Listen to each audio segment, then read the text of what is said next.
এত বেশি, সাথে সাথে তিনার মেধার মধ্যে এসে পড়েছি, এই দুধ খাওয়ার পরে যদি আমার ইন্তেকাল হয়ে যায়, আল্লাহ যদি আমাকে জিজ্ঞাসা করে, কে ওমর খলিফাগিরি পাইয়া তোমার পেটে যে সরকারি বাইতুল মালের দুধ দেখা যায়, আল্লাহ রাব্বুল আলামিন আমি ওমরকে যদি জিজ্ঞাসা করে, ও ওমর তোমার পেটের মধ্যে যে বাইতুল মালের দুধ দেখা যায় কারণ কি? আল্লাহর ভয়ের সাথে সাথে তিনি মুখের ভিতরে হাত ঢুকাইয়া গড় গড় করে তিনি কয়েকবার বমি করলেন।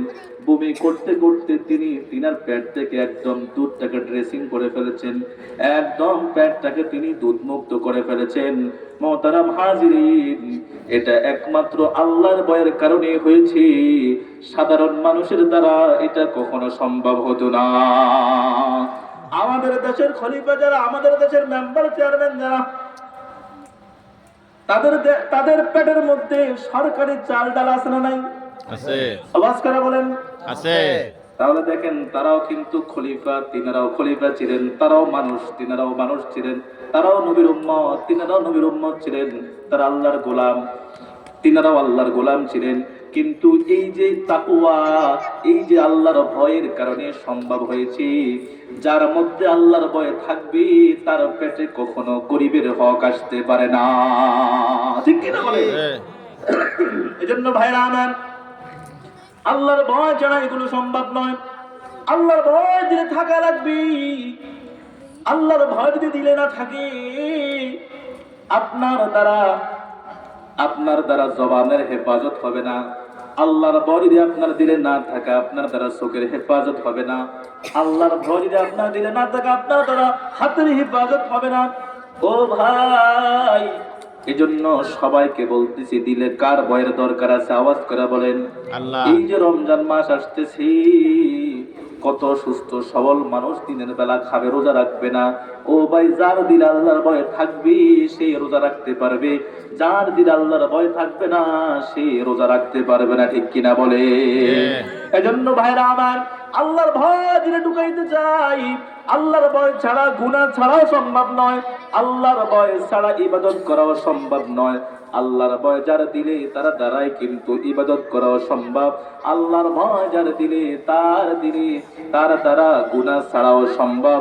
আল্লাহর ভয় ছাড়া হাত থেকে, চোখ থেকে, জবান থেকে, অঙ্গ প্রত্যঙ্গ থেকে গুনাহ ছাড়া কখনো সম্ভব হবে না।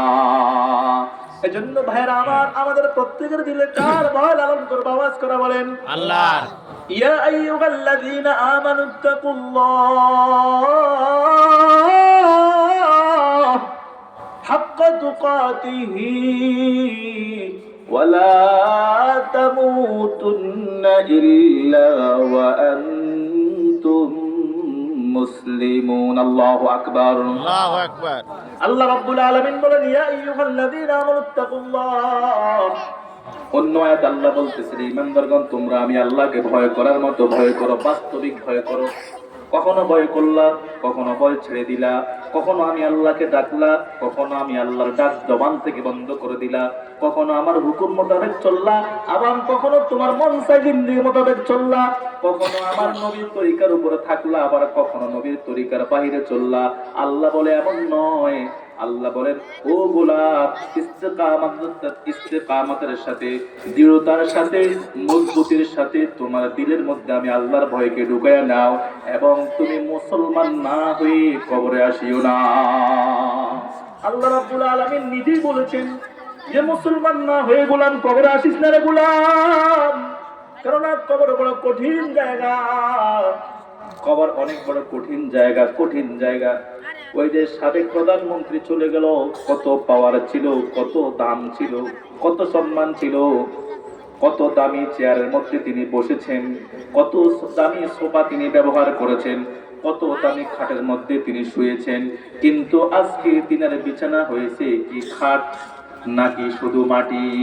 শুধু মাটি। মিনহা খালাকনাকুম ওয়া ফিহা নুঈদুকুম ওয়া মিনহা নুখরিজুকুম তারাতান উখরা। আল্লাহ রাব্বুল আলামিন বলেন, আমি আল্লাহ তোমাকে মাটি দিয়ে সৃষ্টি করেছি, আমি আমি আল্লাহ তোমাকে মাটির সাথে মিশিয়ে দিতেছি। আবার ইসরাফিল আলাইহিস সালাতু ওয়াস সালাম যেদিন সিংহা ফুৎকার দিবে, সিংহা আওয়াজ দিবে, তোমাকে গোলাম এই মাটি থেকে আবার জীবিত করব, তোমাকে আমি হাসরের ময়দানে দাঁড়ানোর ব্যবস্থা করে দিয়ে বলেন আল্লাহু আকবার। আল্লাহু আকবার। এজন্য ভাইরা আমার, গরিব বললে যে কায়দা মাটি দিতে হয়, প্রধানমন্ত্রী বললে সেই কায়দায় মাটি দিতে হবে। কোন মুসলমানের পিঠের নিচে কোন গালিচা বিছা মাটি দেওয়া শরীয়ত ইসলামে জায়েজ নাই। এজন্য ভাই, তুমি প্রধানমন্ত্রী হও, মাটিতে শুইতে হবে। তুমি একজন রাখাল হও, তোমার মাটিতে শুইতে হবে। মাটির মানুষ, মাটিতে মিশে যাব, কিসের হিংসার, কিসের অহংকার? ঠিক কি না বলেন? জি কবরে যাওয়া লাগবো নি? জি যাইবেন না? লয়ে যাবো, লয়ে যাবো, বান দিয়া নিয়ে যাবো, বান দিয়ে নিয়ে যাবে। যাইতে ছাবে না, 3 বান দিবে। কয় বান বলেন? 3 না 3টা বান দিয়ে আপনাকে আমার কবরে নিয়ে যাবে। দুনিয়ায় থাকার কোনো সুযোগ নাই বাবা। এজন্য আল্লাহ বলছে, গোলামরে কবরে তুমি আসবাই, কিন্তু মুসলমান না হয়ে কবরে আসিও না। আপনি বলবেন তো আমি তো কালিমা পড়েছি, লা ইলাহা ইল্লাল্লাহু মুহাম্মাদুর রাসূলুল্লাহ সাল্লাল্লাহু আলাইহি ওয়াসাল্লাম। ও বাবা, আপনি কালিমা পড়েছেন, কিন্তু আপনি তো নামাজ পড়েন না, আপনি তো রোজা রাখেন না, আপনি তো হজ করেন না, আপনি তো পর্দা পশিদা মোতাবেক চলেন না, আপনার মধ্যে আমানতের খেয়ানত যথেষ্ট পরিমাণ আছে, আপনার মধ্যে সুগুলখুরি আছে, আপনার মধ্যে জিনা ব্যভিচার আছে, আপনার মধ্যে বিভিন্ন ধরনের অনইসলামিক কাজের সাথে আপনি জড়িত আছেন।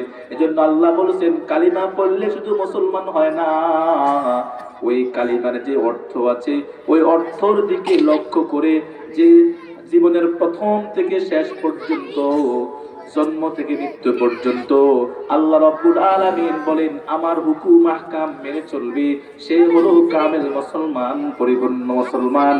আর যার মধ্যে কখনো ইসলাম মানা পাওয়া যাবে, কখনো ইসলামের অমান্যতা পাওয়া যাবে, কখনো নামাজ পাওয়া যাবে, কখনো নামাজ পাওয়া যাবে না, কখনো রোজা পাওয়া যাবে, কখনো পাওয়া যাবে না, কখনো পর্দা পাওয়া যাবে, কখনো পাওয়া যাবে না, কখনো আল্লাহকে সে খুব স্মরণ করবে, আবার কখনো কখনো আল্লাহকে এমন ভাবে ভুলে যাবে, কখনো কখনো তার ঘরকে জিক্র আজকার দ্বারা সে এমন ভাবে সাজাবে, আবার কখনো কখনো তার ঘরের মধ্যে ডেক সেট আর বাদ্যযন্ত্র দ্বারা এমন আওয়াজ দিবে, আল্লাহ বলবে না না, মুসলমান কখনো 2 নৌকায় পাড়া দিতে পারে না।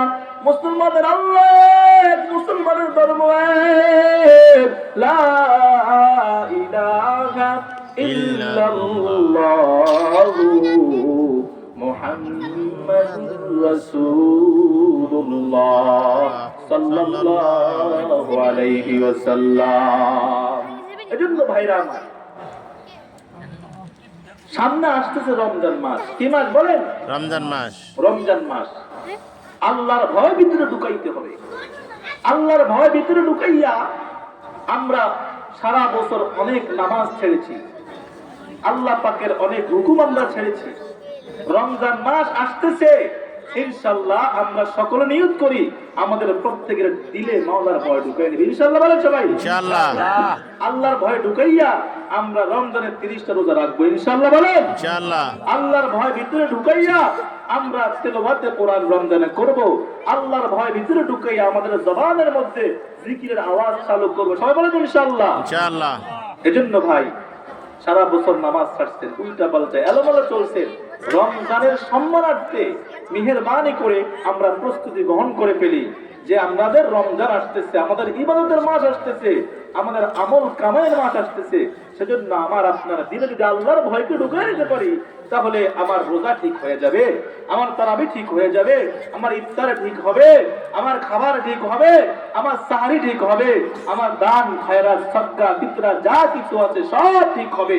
মাওলা পাকের ভয় যদি দিলে না থাকে, তাহলে আমার কিছুই ঠিক হবে না। এজন্য ভাইরা আমার, ও মা বোনেরা, আপনাদেরকে বলবার চাই, লাল শাড়ি পরিধান করে স্বামীর ঘরে ঢুকেছো বাবা, কিন্তু তোমাকে যেদিন জনমের বিদায় দিয়ে দেওয়া হবে গো মা, যেদিন স্বামীর ঘর থেকে চির বিদায় নিয়ে তুমি গোরস্থানের মালিক হয়ে যাবা, এই রঙিন কাপড় তোমার সাথে হবে না, সাদা 5 টুকরা কাপড় তোমার সাথে হবে। ও মা, তোমার যেই ঘরের মধ্যে মেকআপ বক্স আছে এটা তোমার সাথে কবরে যাবে না গো মা। গুনাহের যে একটা সামান তুমি মোবাইলকে বানিয়ে নিছো, তোমার মোবাইলটা তোমার কবরে যাবে না। স্বর্ণ গহনা অলংকার যা কিছু আছে কিছুই মাগো তোমার কবরে যাবে না। ও মা, তুমি যদি একটু তেলাওয়াত করো, এই তেলাওয়াতটা তোমার কবরে যাবে। যদি একটু আল্লাহ পাকের জিকির করো, এই জিকিরটা তোমার কবরে যাবে। ও মা, তুমি যদি আল্লাহর রাস্তায় কিছু দান খয়রাত করো, এটা তোমার কবরে যাবে। ও মা, তুমি যদি রমজান শরীফের রোজা গুলো ইতমিনানের সাথে রাখো, এই রোজা তোমার সাথে কবরে যাবে। মাগো, তুমি যদি 5 ওয়াক্ত নামাজ ইতমিনানের সাথে পড়ো, তাহলে নামাজ তোমার সাথে কবরে যাবে।